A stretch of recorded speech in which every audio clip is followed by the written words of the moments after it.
The Minnesota Vikings have officially ended rookie sensation J.J. McCarthy's season after they put him on injured reserve. There was slight hope in multiple scenarios. The first scenario was maybe it'll just be a trim.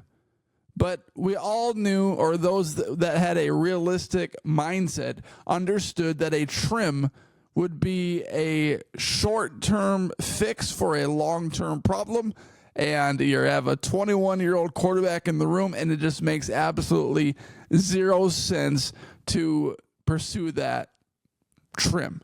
A repair made all sense in the world. You got Sam Darnold as the bridge quarterback. It's not week 10 or week 11, and the Minnesota Vikings are starting J.J. McCarthy, and you try to get him back for a playoff run. That was not the scenario, and that's the only scenario where you possibly think about a trim in that situation. And then he got the repair. And multiple people were talking about 4 to 6 months. Well, if it's 4 months, he could come back at the end of the season. Pro Football Talks Mike Florio reported and cited that the Minnesota Vikings had yet to put J.J. McCarthy on the injured reserve list, which meant the possibility of him coming back late in the season. Darren Wolfson from Score North said the exact same thing or something very similar to that.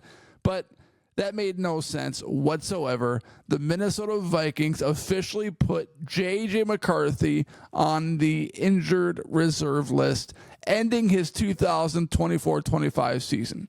And, it's crazy to think about what's all going to take place before J.J. McCarthy plays an NFL snap. It's going to be year 2025. Another team's going to be crowned a Super Bowl champion. The 4 majors are going to be played in golf before J.J. McCarthy plays another snap. There's going to be a Masters champion, a PGA champion, a U.S. Open champion, and the British Open Championship champion. An NBA Finals team is going to be decided next year. The NBA and NHL are going to play 82 games. When you run through all of these scenarios or things that are going to happen before J.J. McCarthy plays an NFL snap, it seems like it's going to be forever. And I don't know how it doesn't take a toll on guys that get injured in training camp, because you get so hyped up for the NFL season, at least for the weeks building up to the NFL season. The fans are hyped. The team is hyped. The head coaches and general managers think that they got something even if they don't. Leading up to the NFL season, every single team in the NFL, for the most part, besides a couple of outliers, think that they have a chance to make some noise and do some damage in the NFL. Well, then the first 2 weeks come, they start 0-2, and then you talk about tanks already. But for the players that get injured in training camp, or in OTAs, or in preseason, it has to be so deflating because you work so hard in the offseason. You do all of these different things to get your body and mind right, and then you're just out for the entire year. And it's a long NFL season. The Super Bowl is not till February, and you're just out the entire year. You tore your ACL, or you rupture your Achilles, or you need a meniscus repair. So the NFL life, you're famous, it seems so glamorous, but man, there are some tough times for professional athletes. And, they don't need me feeling bad for them. You guys don't need me feeling bad for them either. But, it's a job, and this is their livelihood, and they're still getting paid, so good for them. But, man, this is tough. I just think about, you get so excited. You finished the season, whether in the playoffs, whether in a Super Bowl, whether you missed the playoffs, whatever, and then you're thinking about that next season, and then you do something wrong on the field, you bend the wrong way, you collide with the wrong teammate or defender, and you're just out for the entire year.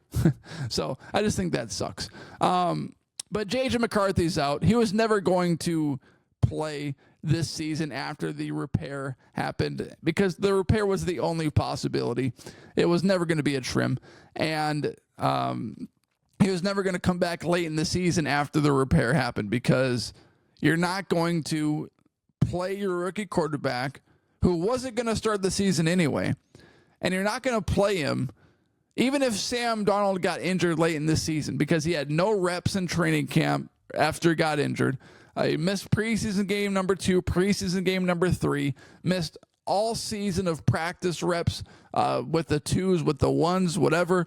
And the Minnesota Vikings organization has been so careful on slowly bringing J.J. McCarthy along. They set expectations to make sure he met those expectations. They had lofty goals for him to be a starter.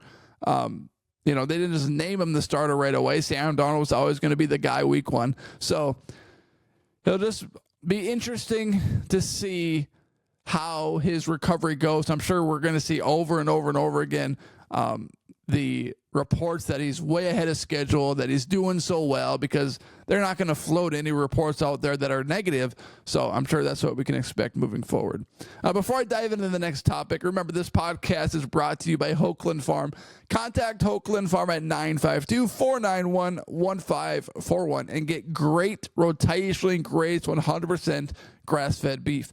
I just put in my quarter order last week to Hokeland Farm, and I am excited to get chuck roast, steaks, ground beef, and more. I mean, you go to the store, we went to Aldi the other day, and it was $6.19 for 1 pound of ground beef that was grass-fed. Well, this is way cheaper at Hokeland Farm. Hokeland Farm has beef for about $3 to $4 a pound. So it's way cheaper, it tastes better, and the source is amazing. So contact Hokeland Farm and get 20% off your first order by mentioning the Minnesota Tim podcast. 952-491-1541. So this is a story that came across my feed the other day, and I had to respond with a quote tweet to it. And the Libs of TikTok posted this on Twitter.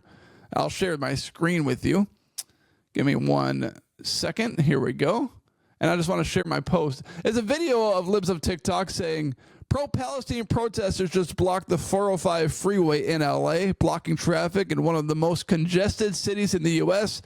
To free Palestine. First, what idiots. Okay, that's number 1. And I don't know if you can read my tweet here, but my tweet says, so if you don't know much about me, I have this anxiety of pooping my pants in the car.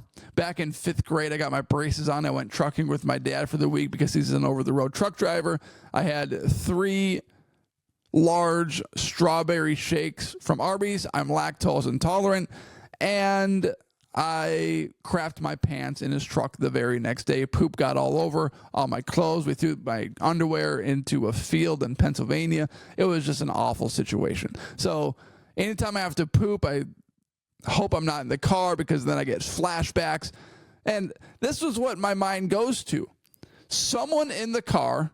I think that there's thousands and thousands of cars being backed up by these idiotic protesters on the highway talking about freeing Palestine. It's like, it makes no sense. You got these libs blocking traffic to free Palestine, yet the same libs are going to be talking about LGBTQ plus rights. Is there a more hypocrisy statement than this situation? Because you go to one of these Palestine cities and people are talking about how they literally execute people that come out as gay. Makes no sense whatsoever. But yeah, here they are, free Palestine. Okay, makes no sense whatsoever. So my thought goes to, there's thousands of cars backed up, right? Thousands, I would assume. I've never been to LA. But it says, what I wrote, it says, I guarantee someone in one of these vehicles had to badly poop and were rushing to get somewhere to do so. What do they do?